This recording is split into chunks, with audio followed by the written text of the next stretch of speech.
साथियों नमस्कार। Kota online classes में आपका स्वागत है।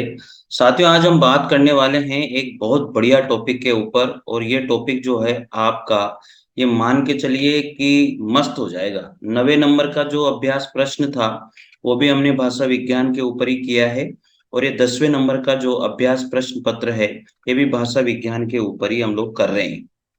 साथियों अगर इस तरह के जो टेस्ट सीरीज है मैं कंटिन्यू आपके लिए लेकर के आता हूं, और आप लोगों का प्यार बहुत अच्छा इस पे मिल रहा है। आप लोग प्लीज अगर पहली बार विजिट करते हो तो जरूर से जरूर सब्सक्राइब जरूर कर लेना, बेल आइकन को प्रेस करके रखना ताकि आपको नोटिफिकेशन मिल जाए। साथियों यहाँ पर एक सीरीज मैंने हिंदी साहित्य के इतिहास के ऑब्जेक्टिव प्रश्नों की व्याख्या सहित प्रश्नावली मैंने यहाँ पर चला रखी है। आप प्लीज जरूर उसे ज्वाइन कर लीजिए, एक एक वीडियो को देखिए। थ्योरी पढ़ने के बाद में मजा आ जाएगा साथियों आपको। चलिए पहला प्रश्न देखते हैं। कन्नौजी किस उपभाषा क्षेत्र की बोली है? साथियों एक कत्तोत्री जी नहीं है, ये कन्नौजी है। कन्नौजी किस उपभाषा क्षेत्र की बोली मानी जाती है? तो कन्नौजी को मानते हैं हम लोग पश्चिमी हिंदी उपभाषा क्षेत्र की बोली मानी जाती है। मुजफ्फरनगर, देहरादून, सहारनपुर के भूभाग में किस बोली का क्षेत्र आता है? मुजफ्फरनगर में, देहरादून और सहारनपुर में कौन सी बोली बोली जाती है? साथियों आपको ध्यान देना है, खड़ी बोली। देखो ये क्वेश्चन अनेक बार पूछा गया है। कन्नौजी किस उपभाषा क्षेत्र की बोली है? पश्चिमी हिंदी की उप क्षेत्र की बोली है। मुजफ्फरनगर, देहरादून और सहारनपुर के भूभाग में किस बोली का क्षेत्र आता है? खड़ी बोली का क्षेत्र आता है। साथियों बांग्रो का संबंध किस उपभाषा क्षेत्र से है? बांग्रो का जो संबंध है वो किस उपभाषा क्षेत्र से माना जाता है? थर्ड नंबर का क्वेश्चन है, वो है पश्चिमी हिंदी। बांग्रो का जो संबंध है वो किस उपभाषा क्षेत्र से माना जाता है? पश्चिमी हिंदी से। बहराइच, सुल्तानपुर, रायबरेली जो है किस बोली का क्षेत्र है? बहराइच, सुल्तानपुर और रायबरेली किस बोली का क्षेत्र है? फोर्थ नंबर का क्वेश्चन है, उसका आंसर हो जाएगा अवधी। किस बोली का क्षेत्र है? अवधी का है। साथियों आगे बात करते हैं, डिंगल भाषा का तात्पर्य क्या है? डिंगल भाषा का तात्पर्य है, साथियों मैं ऑप्शन नहीं पढ़ रहा हूं, आपका टाइम वेस्ट बिल्कुल नहीं करूंगा क्योंकि टाइम हर किसी के लिए कीमती है। मैं क्वेश्चन और सीधा इसका ऑप्शन जो राइट है वो मैं बात कर रहा हूँ, टाइम वेस्ट नहीं करूंगा साथियों। अपभ्रंश के योग से बनी शुद्ध राजस्थानी भाषा। डिंगल भाषा का तात्पर्य है अपभ्रंश के योग से बनी शुद्ध राजस्थानी भाषा को कहा जाता है। भारोपे भाषा परिवार के अंतर्गत समाहित हैं कैंटम और सतम। भारोपे भाषा परिवार के अंतर्गत समाहित हैं कैंटम और सतम।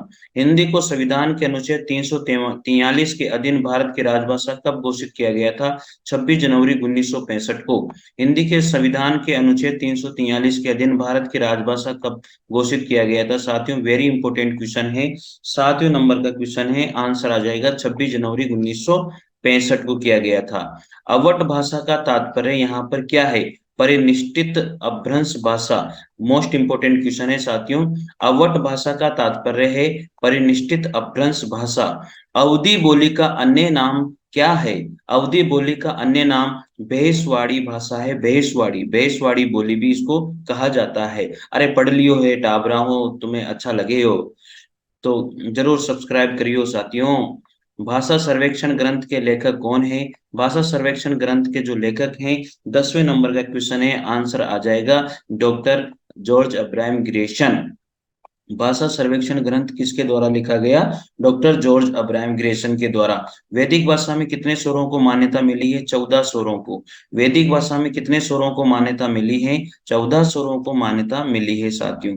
दादू और चरणदास और हरिदास किस भाषा के कवि हैं? दादू, दादू दयाल जी, चरणदास और हरिदास जो है किस भाषा के कवि माने जाते हैं?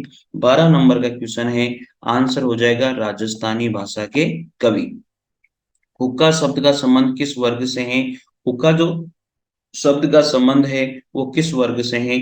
राजस्थानी वर्ग वर्ग से है साथियों। अपभ्रंश में कितने स्वरों की संख्या मानी गई है? अपभ्रंश में 8 स्वरों की संख्या मानी गई है। निज भाषा उन्नति है, सब उन्नति को मूल। ये पंक्ति के लेखक कौन है? भारतेंदु हरिश्चंद्र। निज भाषा उन्नति अहे, सब उन्नति को मूल। इस पंक्ति के लेखक कौन है? भारतेंदु हरिश्चंद्र। हिंदी साहित्य सम्मेलन का संस्थापना वर्ष कौन सा है?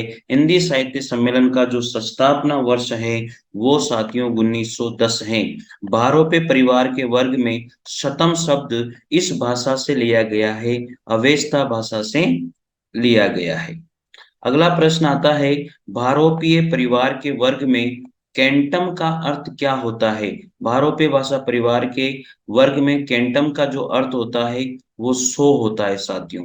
साहित्यिक अपभ्रंश को ने पुरानी हिंदी की संज्ञा दी है। साहित्यिक अपभ्रंश को पुरानी हिंदी की संज्ञा चंद्रधर शर्मा गुलेरी के द्वारा दी गई है साथियों। साथियों आप इस क्वेश्चन को जरूर याद रख लीजिएगा, ये क्वेश्चन अनेक बार पूछा जाता है, 19 नंबर का प्रश्न है। पूर्वी हिंदी की बोली है, पूर्वी हिंदी की जो बोली है साथियों वो कौन सी है? बघेली जो है वो पूर्वी हिंदी की बोली मानी जाती है। आगे बात करेंगे, बाजार शब्द बोली का है। बाजार शब्द किस बोली का है? साथियों बाजार एक उर्दू का शब्द है, याद रखिएगा बाजार जो है वो उर्दू भाषा का शब्द है। नागरिक प्रचारणी सभा काशी के प्रथम सभापति किसको माना जाता है? वेरी इंपॉर्टेंट क्वेश्चन है। नागरिक प्रचारणी सभा काशी के प्रथम सभापति किसको माना जाता है? 22 नंबर का क्वेश्चन है साथियों, आंसर हो जाएगा बाबू राधा कृष्ण दास। नागरिक प्रचारणी सभा काशी के प्रथम सभापति बाबू राधा कृष्ण दास को माना जाता है। वर्ण रत्नाकर ग्रंथ के रचयिता ज्योतिश्वर ठाकुर है। हिंदी क्षेत्र की बोलियों की संख्या कितनी मानी जाती है? हिंदी क्षेत्र के बोलियों की संख्या जो है कितनी है? वो है साथियों 18। मोतीलाल मेनारिया का ग्रंथ इनमें से कौन सा नहीं है? वेरी इंपॉर्टेंट, राजस्थानी भाषा और साहित्य, राजस्थान का पिंगल साहित्य, डिंगल में वीर रस। साथियों इसमें नाथ साहित्य इनका ग्रंथ नहीं है। अच्छे प्रश्न हैं, आप लोग पढ़ते रहिए और अभ्यास करते रहिए। प्राकृत पेंगलम ग्रंथ का वर्ण्य विषय क्या है? प्राकृत पेंगलम वर्ष का जो वर्ण्य विषय है वो मेरे हिसाब से छंद आएगा इसमें। ठीक है, क्या आएगा? छंद। तो छंदी आंसर इसका राइट है। प्राकृत पेंगलम ग्रंथ के रचयिता किसको माना जाता है? लक्ष्मीधर को माना जाता है। हिंदी काव्यधारा पुस्तक के रचयिता किसको माना जाता है? हिंदी काव्यधारा पुस्तक के रचयिता राहुल सांकृत्यायन को माना जाता है। Very important question. Acharya Hazari Prasad Dwivedi के अनुसार अपभ्रंश में पाए जाने वाले बंद की संख्या कितनी है? कितनी है? आचार्य हजारी प्रसाद द्विवेदी के अनुसार अपभ्रंश में पाए जाने वाले बंद की संख्या कितनी है? 3 है साथियों। कितनी है? 3। गोरक्ष सिद्धांत संग्रह, गोरक्ष सिद्धांत संग्रह के अनुसार नवनाथों में इनकी गणना नहीं होती, ज्ञानीनाथ की। साथियों ज्ञानीनाथ की गणना इसमें गोरक्ष सिद्धांत संग्रह के अनुसार नौ नाथों में इनकी गणना नहीं होती है। किसकी? ज्ञानीनाथ की। नागार्जुन की होती है, हरिश्चंद्र की होती है, सत्यनाथ की भी होती है। द्रविड़ परिवार की जो भाषा है वो कौन सी नहीं है? द्रविड़ परिवार की जो भाषा है वो इनमें से कौन सी नहीं है साथियों? एस्तोनी नहीं है। कौन सी नहीं है? एस्तोनी। ब्रजबुली नाम से जानी जाती है, पुरानी बंगला भाषा को ब्रजबुली के नाम से जाना जाता है। ये आता है साथियों, ब्रजबुली के नाम से किस भाषा को जाना जाता है? पुरानी बंगला को जाना जाता है। ढूंढाड़ी ये बोली किसे, ढूंढाड़ी बोली कहाँ पर बोली जाती है? जो ढूंढाड़ी बोली है साथियों वो पूर्वी हिंदी में बोली जाती है। कहाँ पर? पूर्वी हिंदी में बोली जाती है साथियों, जयपुर में बोली जाती है ना ढूंढाड़ी। राजस्थानी भाषा का उद्भव जिस क्षेत्रीय अपभ्रंश से हुआ उसका क्या नाम है? राजस्थानी भाषा का उद्भव किस क्षेत्रीय अपभ्रंश से हुआ है? शोरसेनी अपभ्रंश से हुआ है। राजस्थानी भाषा का उद्भव जो है जिस क्षेत्रीय अपभ्रंश से हुआ वो है शोरसेनी अपभ्रंश साथियों। चारण काव्य की भाषा इनमें से कौन सी है? अवट भाषा चारण काव्य की भाषा है। विद्यापति की जो पदावली है वो किस भाषा में लिखी गई थी? तो विद्यापति की पदावली मैथिली भाषा में लिखी गई थी साथियों। विद्यापति की पदावली किस भाषा में लिखी गई? मैथिली भाषा में। तुलसी विरचित विनय पत्रिका, तुलसी के द्वारा रचित जो विनय पत्रिका है साथियों उसकी भाषा क्या रही है? तुलसी के द्वारा रचित विनय पत्रिका की भाषा कौन सी है? ब्रज भाषा। ये क्वेश्चन अनेक बार पूछा जाता है क्योंकि हम इसमें अवधि लगा देते हैं। तो तुलसीदास जी के द्वारा रचित है विनय पत्रिका और इसकी जो भाषा है वो ब्रज भाषा है। वेरी इंपॉर्टेंट क्वेश्चन है। व्यवहारिक गद्य की प्रथम पुस्तक किसको माना जाता है? योग वशिष्ठ को माना जाता है। व्यवहारिक गद्य की प्रथम पुस्तक योग वशिष्ठ को माना जाता है साथियों। प्राचीन देवनागरी लिपि का विकास हुआ। प्राचीन देवनागरी जो लिपि का विकास हुआ है वो किससे हुआ है? आंसर आ जाएगा कुटिल लिपि से। प्राचीन देवनागरी लिपि का विकास किससे हुआ?